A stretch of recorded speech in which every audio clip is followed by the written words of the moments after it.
Bros. I'm Brian Patton. Today we welcome Levels guitarist Jager Feloce to the podcast. Levels released their new album, This Will Make You Feel Again, last Friday on Sharptone Records. Jager talks about how he joined Levels, the band embracing genre diversification and trying to stand out from the modern metalcore scene, the artistic vision for the new album's cover art, the metalcore touring landscape, and more.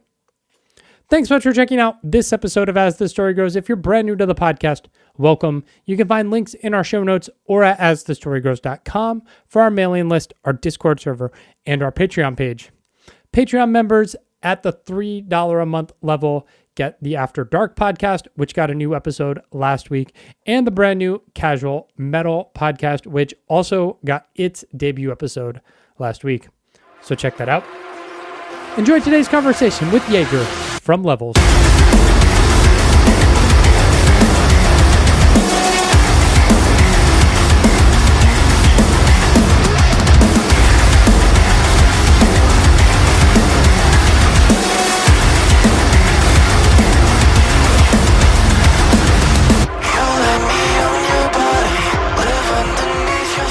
Hey, it's good to be here. Appreciate you having me. Yeah, it's good to have you.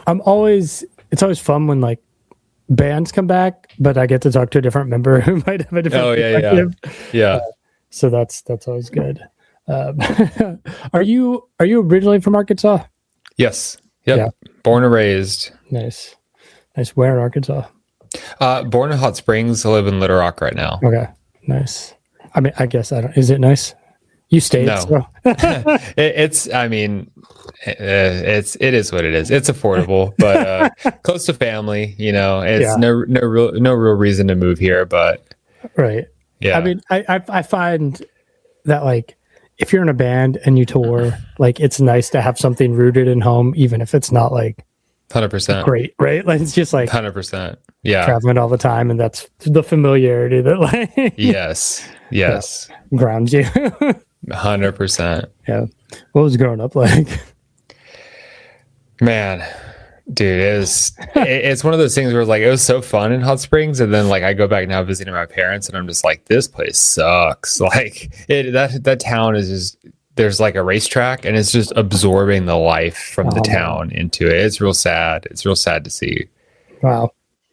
And so what type of things did you do? Are you just like hanging out at the Walmart or just like outside or dude, the mall, Walmart, there was a bunch of like downtown, there'd be businesses at the bottom, but like they're taller buildings, so there'd be like abandoned space above. So we would just like go downtown and just walk through the woods and like go into those like abandoned the abandoned buildings and just hang out and stuff like that. Just explore the town. I skated a lot growing up, so we would just go all around town skating, find a new place to go. Nice. What's skateboard culture like in Arkansas, especially back then? I mean, were you like running from the police? Because I know like when I was a teenager, it was very frowned upon. Yeah, 100%. And then they finally built a skate park, and it was like, okay, nobody's gonna harass us anymore. Yeah. It's kind of the same. It's funny. There was this clip that I wouldn't say viral, but it got some clips back in the day about one of the like police guards kind of like grabbing this female skater and like throwing her on the ground for Go Skateboard Day when we had it here in Hot Springs. And it's just kind of like that. Like everything we do in Arkansas, it's so all of like the mainstream things are so small. It's such small sects of people doing it that it just, again, like we had the skate park that we had in Hot Springs was like a railroad tie as like the rail that you could board slide it 50-50 super easy. And like the half pipe was like way too vertical and with holes in it. And then, it's like, oh, you guys can't get mad at us if we don't have a real skate park. Like we're going to skate the streets. Yeah. We're going to skate the schools. They're mostly cool with it, but it's like you skate churches, like you just skate where you can. Yeah. Is it skateboarding that gets you into aggressive music or underground music in some form or fashion?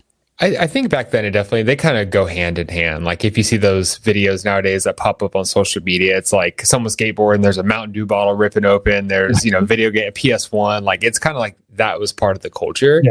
But I would say just for me, it was playing video games. It's like you playing any EA game back then, Madden 2003, NHL, like you got Limp Bizkit playing, right? Got to shout him out, Limp Bizkit on as NHL hits 2003. Roland was playing. Oh, nice. So you got exposed to all kinds of stuff. Thankfully, with those soundtracks, so many people were playing them, but there was also an eclectic mix of music on there. It's not like it's getting back to it slowly, but for a long time it was like it's all rap, or it's all country, or it's like, whatever it is. It was not the eclectic mix that it used to be. But yeah, just growing up in that culture, especially here, it's like everything is DIY feeling, a lot of local music, punk, hardcore, that kind of stuff, because it's like we are pretty secluded feeling. People drive over our state to get to the next state for a show. Yeah. Yeah. Does that make it easy to form bands if there's like a small group of you and it's just like, okay, people are kind of into something similar, or was it? Well, I'm going to say this because you got a drum set behind you. It's like every drummer's in like 10 bands, right? Because there's not many of them.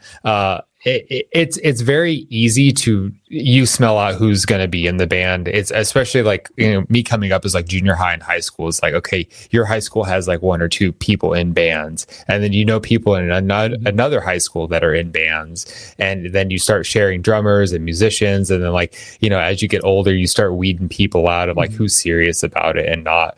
But it's cool because back then, you had MySpace and stuff to talk to people, but like you would know people in this random town in Arkansas, and you'd go play a show because there was a local band there. So it was pretty small, but we had good communication with everyone and developed good friendships because of it. Nice. What draws you to guitar? Honestly, playing any riff that makes someone move is the coolest thing ever. Yeah. It's like in my head, because I've been in bands where I just wrote, it was like breakdowns and two-step the whole time, intermingling between the two, because I was like, these are the coolest things to see people move to. Yeah. So like being able to control someone's body with a riff or make them headbang is like, okay, this is why I wrote this riff, is because you're able to groove to it. Yeah. So that's my biggest thing, is just like seeing someone connect with my music, but also connect it in the way that I want them to, is a very cool feeling. Yeah. For a long time, it took me like, once I learned to play enough chords, I was like, cool, we're set. I can play Green Day songs. Right. But then the stuff I then had in my head, once I got to heavier music, I had no way to play it. I was just like, I should have done more. Yeah. Hey, it's okay. I feel you, man. I open up Instagram and I see someone that's a third of my age playing the craziest guitar thing ever. But, I'm just happy with what I can play. I can play what I want to play, and that's what matters to me. Yeah, I've gotten better with age, but anytime you open up YouTube or something, somebody's going to make the guitar do something silly, and it's just like, why try? Right, and then you also find people that like you've never even heard of that are come and gone, that you're like, oh man, they're like, that's exactly like, that's the coolest thing I've ever heard. How have I not heard about this band or this this guitarist or something like that? It's like there's so much to catch up on. Yeah. Are you a part of Levels from the beginning? Almost. They formed the band. It wasn't like a full band. It was just a couple guys. And I joined very shortly into the creation of the band, pre-playing any shows. So I played, the first official show and everything. Nice. How'd you get connected? We were all at the same college. Dalton, drummer who's still in it now, we had played in bands growing up, not together, but we played similar shows, similar friend groups, similar types of music, and we just kind of knew each other from afar in a way. And he was just looking to assemble, like, I'm not going to say a super group, but like the people that he was like, I like the way they look on stage. They're cool.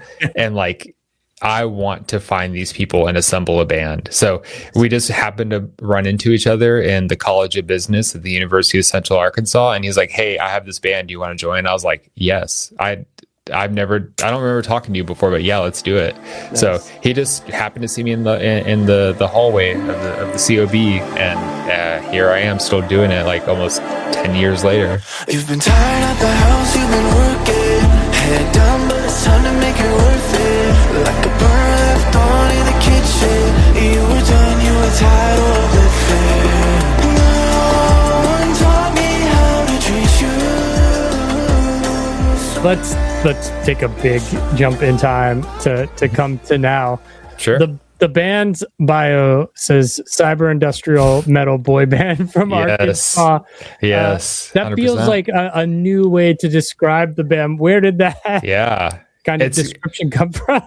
I love that you brought this up because I just finished talking about it with the other interview I was on, and like he said, like, you know, I was gonna kind of like make a little joke about it, but he was like, oh, you're serious about it? I was like, absolutely. Like I would say the bio holistically comes from a place where I know if I was an interviewer or if I was someone curating music or anyone that just was reading them, I would get tired of reading the same bio 100 times.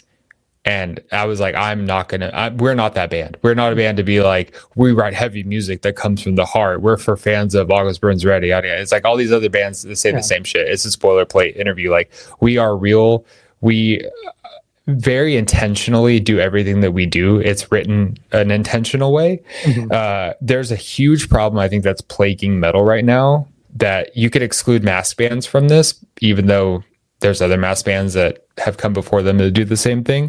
But there's a problem where members don't brand themselves properly. Bands don't brand themselves. They are not characters. They are not selling themselves. They're trying to sell their music only. And that's like rappers, pop artists, country artists, they're huge because they are the person or they are the character for it, where bands lost that. Limp Bizkit, you got this guy that looks like he's a skateboarder, you got this guy that's wearing face paint. Like, everyone that you got on stage is doing something cool and they look different. And like, that's what we're trying to do. We are all our individual selves. Like, anywhere you look on stage, you're going to be like, oh, that person's cool, I'm going to hone in on them. Everything we do is we look cool, we look good, we're trying to brand ourselves off of that and to try to be different in our own way. Like, some of the promos we've done recently were inspired by like Backstreet Boys new promos. I saw some K-pop promos that I wanted to do. So it's like very intentionally like leaning into that. But the music itself is just like this whole, it's eccentric, yes, but it is very authentic. It's just we're leaning in very hard to it. And it's just the new era of Levels. Well, because I read that in the bio and I go, that's silly. But then I listen to the music and I go, oh, it makes sense. Exactly. It 100% tracks. Exactly. Like, that captures it 100%. Like, right. But again, if you don't have the reference, it's crazy. And it's like, these people, like, this is ridiculous, but it is eccentric and leaning into it as heavy as possible, but it is the truth. And it's just a fun way to talk about it instead of the same thing a million times. That's not going to separate us from anyone else. Or maybe someone sees the bio and is like, this is funny enough, or this is cool enough that I'm going to actually listen to this band. Because anything you can do to try to get a leg up or get someone to click on it is what you have to do. I like the boy band mention too, because I feel like more metalcore bands should lean into that, because there's a band from the UK that I like, and I just call them Backstreet Boys metalcore, because their clean singer is amazing, and I'm just like, you write pop songs, you just happen to scream on them, like, literally, like, you got to lean into it. Just do it, right? Sell yourself properly. 100%. You'd be surprised how well that would do for your band or your genre. How has it been as a guitar player and songwriter as you've evolved, and especially this next step where you're really stepping further away from metalcore and that genre? Fun and frustrating at the same time, because, like, you know, I wrote so much of the music, and like, as we were stepping up, getting closer and closer and closer to the EP that we put out on Sharptone, it's like I'm writing, you know, Eon, and then I write Paracosm and Sisu, and I'm like writing all these songs that I'm like, man, this is like the best riffs I've ever done, the coolest riffs, like the ones I'm most proud of, and like they're just not clicking with people. And I'm like, that's very frustrating, because like I could do that, and there's a lot of riffs on the new album. It's like, hey, I could still do this, but it's frustrating to, you know, I'm not going to say I'm the best guitarist ever, but like to not be, you know, feel appreciated in the music we're writing, which is cool. It's just how it is. It's art, but you know, it's like, okay, well, if this is not clicking with people, then maybe I need to take a step back and see what is going wrong there. And we just had this moment as a band. We didn't even talk about it. It just happened. We were writing some more songs with our producer, and we just were like, this is cool, but it's like, it's not doing anything for us individually. It's just another good metalcore song. So we all just were like, without even talking about it, we're just like, we got to do something different. And we all just took our inspirations and kind of crammed them together. And I'm like, cool, I just get to, write heavy, groovy stuff, cool lines, cool leads, and really lean into the nu metal side of myself. And it's super down tuned, so it's hard to hear, but they're just nu metal riffs. And I'm adding trance over it, just like Static X would. I'm adding these electronic and industrial elements, just like Static X would. Like, it's just harder to hear because it's so down tuned and so heavy. And then Colby's doing pop style vocals. There's a song on the album that sounds like a Weekend song. Like, it's all over the place, but we were like, let's just take the stuff we like and cram it together. If it works, cool. If it doesn't, it is what it is, And it's just literally all of our inspirations kind of forced together into songs, and it's so far it's doing well. And it's it makes me feel good. Like, it has a lot of repeat listening from me, which previously a lot of our songs did not. I was just like, let's move on to the next thing. I mean, I think a lot more bands are trying to experiment in there, because it's like, I mean, the best metalcore songs have already been written, right? Like, oh yeah. I mean, like, everybody's kind of chasing the same thing, and that sound exists and it's great, but like, you're not gonna top what's been done already. So why not like experiment and do something crazy, right? Right. Yeah, totally. And that's what EPs should be for, unless you're telling a story. Like, best example, Devil's Prada Zombie EP, incredible. Incredibly done. Like, if you do your EP like that, where it's telling a story, great. But otherwise, EPs, like, I really, Spirit Box, that EP they did a couple years back, I thought that was awesome. I was like, I wish you would do more songs like this. But stuff like that is a cool opportunity to introduce maybe a new sound or a new style you want to try out. And we just did that, kind of launched off Sharptone. They picked up what we were doing, and we again, it's very, I think there's times where you take elements as a band that you're like, okay, well, this band's popular, let me take elements of that, and like other signed bigger metalcore bands, and you can hear them try to include these like electronic elements or drum and bass, and it comes in like very shoehorned and inauthentic, where our stuff is very like, we're doing this intentionally and it's authentic to us as people, and it's just coming out in that, and hopefully people can understand that it's not just done with like, oh, we want to try to capitalize. Like, no, the songs are like rooted in these elements, even though they're all different. It's all done purposefully. For kind of trying to capture maybe different sounds, or take these maybe basic riffs and expand on them. Are you playing with like, plugins on the computer, writing? Are you buying new pedals to try new sounds? Are you like messing with keyboards and trying to get that? A little bit of everything, honestly. A lot of it is done with plugins. There's also hardware synthesizers used. Serum is such a good synthesizer plugin. Like, it'd be crazy not to use it. So we'll take a lot of stuff in MIDI and just run it through Serum, get a good synthesizer tone on it. I have old like synthesizers, outboard gear. I have an Akai S1000 hardware sampler that I use, and there's this company called Potenza DSP that actually made a VST version of that. So we would run a lot of samples into that, and it kind of dirties up the sound just a little bit. And you can also flip it and just kind of do these traditional DJ sampler style elements to it, but in VST format. So we used a lot of like really cool VSTs and found cool sounds, and did the DJ thing where it's like, oh, I'm gonna build this whole rap song off of a couple samples, right? But it's like you're taking these samples and manipulating them your own way, chopping them up, flipping them, adding other elements on top of it. So trying to approach that mindset, but a little bit of everything gear wise. It's very cool now that like, when I first realized bands were going away from amplifiers and everything's wearing racks and laptops, I was like, what the fuck is this? Like, I'm 41, so I'm just like, but it's cool that you can create and build this world in this soundscape and translate it live without having to compromise anything or hire a keyboardist or guitar player, right? Like, agreed. But I do think that it's become too accepted, like it to a point where it's like there's nothing on stage, or bands who play without drummers when the drummers get sick. It's that's fine.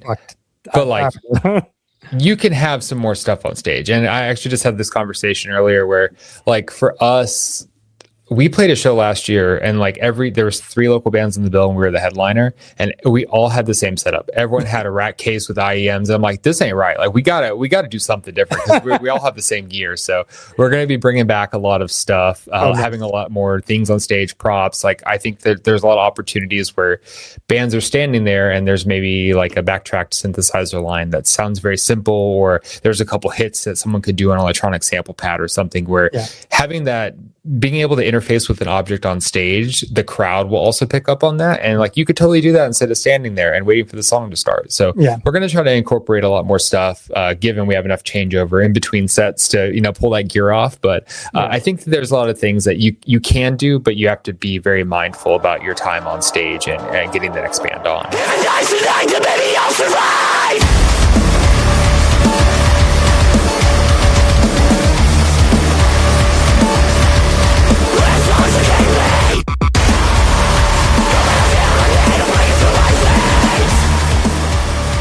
Album's called This Will Make You Feel Again. I'm sure all this is Colby's world and the lyrics, but where did that title come from? And kind of, do you know what was inspiring him going into this record from a lyrical perspective?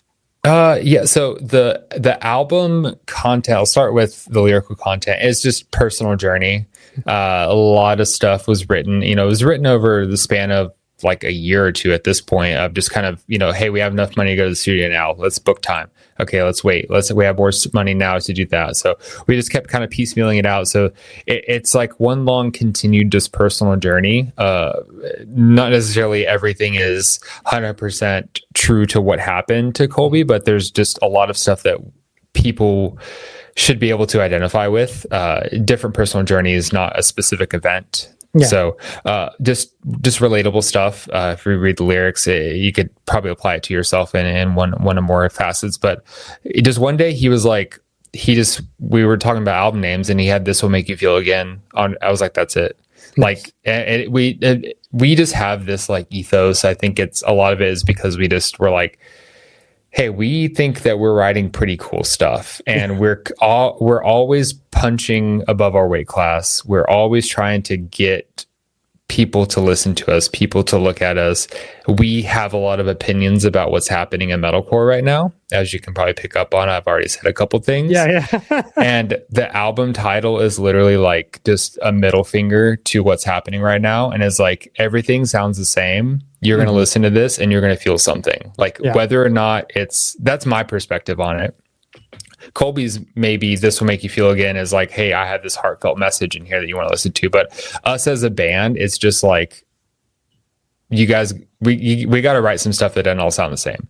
So it's just like, it's us. It's like pure, authentic. Everything is us. Everything's turned to 10. There's songs on there that sound like The Weeknd. There's songs that sound like deathcore. Like, it's just all over the place, but it'll make you feel something. And that's what we're trying to do.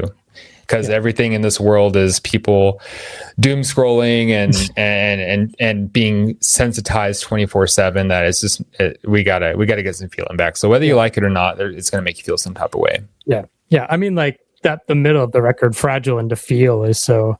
Those are the Weekend vibe songs. I'm sure. Like 100%. Those are very much like all right, like 100%. Just do it. Just do the thing. Yeah, it's cool. Yeah. In that vein, like, who came up with the concept for the album art? I like that it's like robotic, but not or more wires than machine, right? Yeah. So that's this whole like imagery, captions, words, all that stuff has come from my brain. And I just had this whole like, I just one day we had the album title well before anything, and then just one day I was in my living room and I just like stopped and I was like, I figured it out. I have this whole idea in my head. Like, my girlfriend is like, I remember when you did that. Nice. And the album cover, it's just, the whole thing is first of all, we don't have our logo on the album cover. We don't have the title on the album cover, but we do have the abbreviation that's on the pill.